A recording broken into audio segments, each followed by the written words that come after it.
دا یاد وساتئ چې ګورئ دا چې کوم دی د مسلم لیگ او یا د پیپل یا د بلې پارټۍ چې کوم دی کارکونان نه دي چې د هغوی به پروا نه یا به د هغوی د وړاندې د هغې د مشر بې عزتي کوي هغوی به څه نه وایي. الحمدلله دا د جمعیت علما اسلام کارکونان دي چې دوی خپل سرونو شیندل ته هم تیار دي او دوی چې کوم د خپل سرونو ورکول ته هم تیار دي په خپل مشر باندې چې کله تاسو د علماو بې عزتي کوئ نو دغه سزا به تاسو ته میلاویږي کوم چې د دغې بې عزته انسان نه بې عزتي وشوه. بسم الله الرحمن الرحیم. عزتمندو تاسو دا ویډیو وګورئ د دې نه پس بیا ستاسو سره څو خبرې وکړو.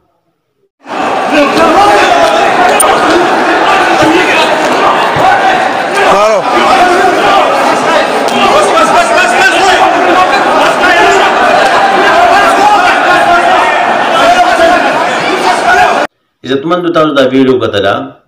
قائد جمعیت حضرت مولانا فضل الرحمن صاحب د افغانستان نه د واپسۍ په موقع باندې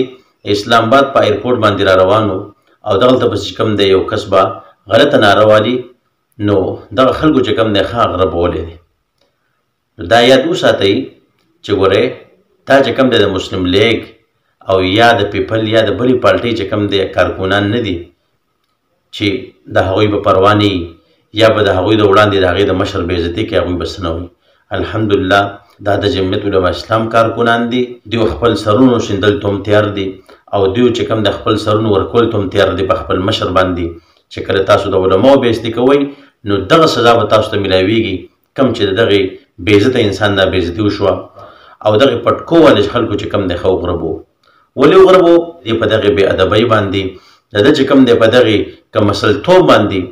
چې دا د علماو چې کوم دی خلاف ناربازي کوي د هغو خلاف بکواس کوي په زور خوله خوځئ بیا به دغه سزا وي. نو الحمدلله دا د جمعیت علما اسلام کارکونان دي دا د بل جماعت کارکونان نه دي ښه چې څوک هم داسې زمونږ د مشر او د عالم بې عزتي کوي انشاءالله دا به دغه خلکو دپاره د عبرت نشانه وي. څوک چې د علماو خلاف بکواس کوي او د علماو خلاف چې کوم دی غلطه خوله خوځوي بیا هم که څوک داسې کار کوي نو د هغې لپاره هم دغه شان سزا پکار ده چې دا خلک سم شي. دا خلک د سوک او د لوړ خلک دی چې کله ورته سوک او لوړ نیسي نو بیا سم وي چې دا ورته نه نیسي دا خلک چې کوم دی بیا د علماو خلاف وي. الحمدلله په دغې خلکو باندې موږ فخر کوو په دغې پټکواله باندې موږ فخر کوو چې دوی دغه بې ادب او دغه ګستاخ کس چې کوم دی ښه غربولی دی او دغلته چې کوم دی هغه په سپیړو او په سوکانو باندې چې کوم دی ښه پوس کړی دی. نو الله رب عزت دی زمونږ د علماو سره قدر او مینه محبت پیدا کړي. وما علينا إلا البلاغ.